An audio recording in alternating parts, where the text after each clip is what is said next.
BDR বিদ্রোহের পরে বিশেষ করে আওয়ামী লীগ সরকার বেশ নিধন চালাইছে সরকারি চাকরিজীবীদের উপরে, সেটা নেভি হোক, আর্মি হোক, এয়ারফোর্স হোক, বিভিন্ন সচিবালয় হোক, বিভিন্ন অফিস আদালত হোক। তখন অনেক লোকই চাকরি হারাইছে, অন্যভাবে তাদের চাকরিগুলো খাওয়া হয়েছে। মানে যারা বিএনপি করছে ওদের একটা লিস্ট করে, লিস্ট অনুযায়ী তারা আস্তে আস্তে আস্তে আস্তে অন্যভাবে তাকে আর কি, মানে যেভাবে মানে সোমারে ধরা যায় আর কি, সেই ধরনের ধরা হয়েছে। এই ব্যাপারে আমি মনে করবো যে আপনাদের একটা উদ্যোগ নিতে হবে যে যারা এইসব চাকরিগুলো হারাইছে, আসলে ওই আর্মির অনেক অফিসার আছে যারা সত্য কথা বলার কারণে তাদের চাকরি থেকে আউট করা হয়েছে। বিদ্রোহের পরে যে একটু বিএনপি মনা ছিল তাদেরকে নির্মূল করা হয়েছে। এই ব্যাপারে আমি আপনাদের একটা ভালো সহযোগিতা কামনা করছি। আমি নিজেও একজন শিকার, আমি নিজেও বরিশাল কলেজের এজিএস ছিলাম, পরে নৌবাহিনীতে ঢুকছি। নৌবাহিনীতে 24 বছর চাকরি করার পরে অন্যায়ভাবেই আমাকে এই শুধুমাত্র বিএনপি করার কারণে, মানে তখন তারা একটা লিস্ট নিয়েছে যে কারা কারা বিএনপি করে, নৌবাহিনী, বিমান বাহিনী এবং আর্মির ভিতরে অথবা সচিবালয়ে কারা কারা বিএনপি করে, তাদের একটা লিস্ট নিয়ে আওয়ামী লীগ সরকার এই কাজটা করছে। এবং এই ব্যাপারে আপনাদের কি যারা এই বিএনপি করতে গিয়ে যারা চাকরি হারাইছে তাদের জন্য কি কর্ম পরিকল্পনা আছে? ধন্যবাদ আপনাকে। আপনি প্রতিষ্ঠান সহ প্রত্যেকটি জায়গাতে এমনভাবে রাজ্য বিএনপি কোনো নামও থাকে বা কোথাও যদি একটু থাকে তাকেও তারা সুযোগ দেয় নাই কোনোভাবে। তো যার কারণে আমরা কিন্তু আমাদের মাইকের যাই হোক, আমরা এই গত 17 বছর আওয়ামী লীগ যেভাবে দলীয়করণ করেছে, রাজনীতিকরণ করেছে, যার কারণে অনেক যারা বিএনপি করার কারণে বা বিএনপির সমর্থক হিসেবে তাদের অনেকেরই চাকরি চলে গেছে, অনেককে ওএসডি করেছে, অনেককে অভিযোগপূর্বক অবসর দেওয়া হয়েছে। আমাদের এই বিষয়গুলো পর্যবেক্ষণ করার জন্য আমাদের ইতিমধ্যে একটি সেল রয়েছে। তারা আমাদের যারা এই বিষয়গুলো নিয়ে কাজ করছেন তাদের কাছে যদি আপনার যদি ব্যক্তিগত কোনো প্রত্যাশা বা ব্যক্তিগত কিছু থাকে সেটা আপনি আমার সাথে আলোচনা করলে আমি সেখানে পৌঁছে দিব আপনাকে। এবং সেখানে আলোচনার মাধ্যমে যারা গত 17 বছর ধরে বিভিন্নভাবে আওয়ামী প্রশাসন দ্বারা, আওয়ামী রাষ্ট্রীয় যন্ত্র দ্বারা যারা ক্ষতিগ্রস্ত হয়েছে তাদের বিষয়ে এটি আমাদের আলোচনা চলছে, কার্যক্রম চলছে এবং অনেককে আমরা ফিরিয়ে আনার চেষ্টা করছি। কারণ আমরা কিন্তু কোনো দলীয়করণ করতে চাই না, আমরা রাজনীতিকরণ করতে চাই না। আমরা চাই কিন্তু মানুষ যারা প্রকৃতভাবে এই সরকার দ্বারা নির্যাতিত হয়েছে, ক্ষতিগ্রস্ত হয়েছে, সেই মানুষগুলোকে আবার নতুনভাবে ফিরিয়ে এনে তাদেরকে সেই সমমর্যাদা এবং তাদেরকে প্রকৃত মর্যাদা যাতে দেওয়া হয় সেই বিষয়ে আমরা আমাদের কাজ করে যাচ্ছি। ধন্যবাদ। আমার প্রশ্ন হলো, এখানে 31 দফার ভিতরে 22 নম্বর দফায় লেখা আছে যে শহীদ মুক্তিযোদ্ধাদের রাষ্ট্রীয় মর্যাদা ও স্বীকৃতি প্রদান।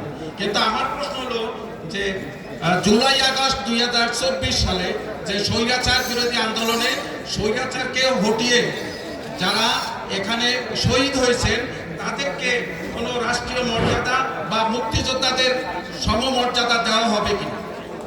অবশ্যই দেওয়া হবে, অবশ্যই দেওয়া হবে। কারণ মহান স্বাধীনতা যুদ্ধে যারা 71 সালে মহান যুদ্ধে শহীদ হয়েছেন দেশের জন্য এবং গত জুলাই আগস্টে যারা দেশকে রক্ষার জন্য, দেশের উদ্ধারের জন্য এবং দেশের মানুষের কল্যাণের জন্য, দেশের মানুষের মুক্তির জন্য যারা যুদ্ধ করেছে, আমাদের ছাত্র এবং জনতা, আমাদের বিএনপি নেতাকর্মী প্রত্যেকের নাম কিন্তু ইতিমধ্যে নথিভুক্ত করা হয়েছে।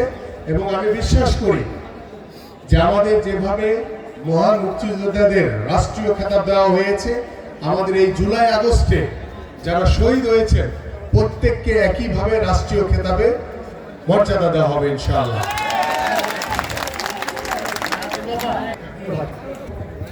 যে আন্দোলন সংগ্রাম করে, যুদ্ধ করে আমরা আজকে স্বাধীন হয়েছি, স্বৈরাচার মুক্ত হয়েছি।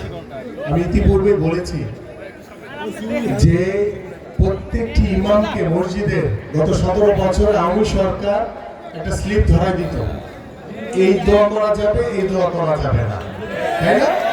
এই দোয়া করতে গিয়ে যদি কেউ ভুলক্রমে যদি একটু অন্য দোয়া করে ফেলছে, দেখা গেছে যে তাকে অ্যারেস্ট করা হয়েছে, তার নামে মামলা দেওয়া হয়েছে, তাকে চাকরিচ্যুত করা হয়েছে। বাট এখন পর্যন্ত যারা বিভিন্ন জায়গায় কার্যক্রম চলছে, আমরা কিন্তু অলরেডি একটা নির্দেশনা দেওয়া হয়েছে যে আপনারা প্রত্যেকটি এলাকার যারা মুরব্বী রয়েছেন, এলাকার মুসল্লি রয়েছেন, আপনারা নিজেরা বসে আলোচনা করে সেই সব কমিটিগুলো পুনর্গঠন করতে পারেন। কিন্তু কিন্তু আওয়ামী লীগ যা করেছে, যে ওরা যে দলীয়করণ করেছে, আমরা এটা করতে চাই না। ওইটা ওই এলাকার মুসল্লি, এলাকার বাসিন্দা যারা আছে তারা ডিসাইড করবে। আওয়ামী লীগ এমন কাজও করছে যে 5 ওয়াক্ত নামাজ পড়ে না, তারা মসজিদের সভাপতি বানাই দিছে না।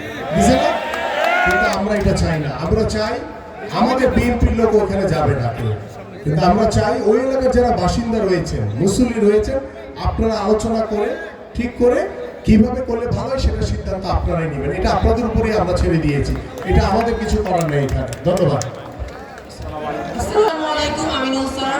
আমি একজন স্টুডেন্ট এবং বাংলাদেশের বাক স্বাধীনতার ফিরে পাওয়ার স্বার্থে আমি আমার একটি প্রশ্ন করতে চাই। আমি আপনাদের 31 দফা খুব নিখুঁতভাবে পড়েছি, যেহেতু আমি জুলাই আগস্টের আন্দোলনের সাথে সক্রিয়ভাবে জড়িত ছিলাম। আমি আমার বন্ধুকে নিজের সামনে গুলিবিদ্ধ হতে দেখেছি।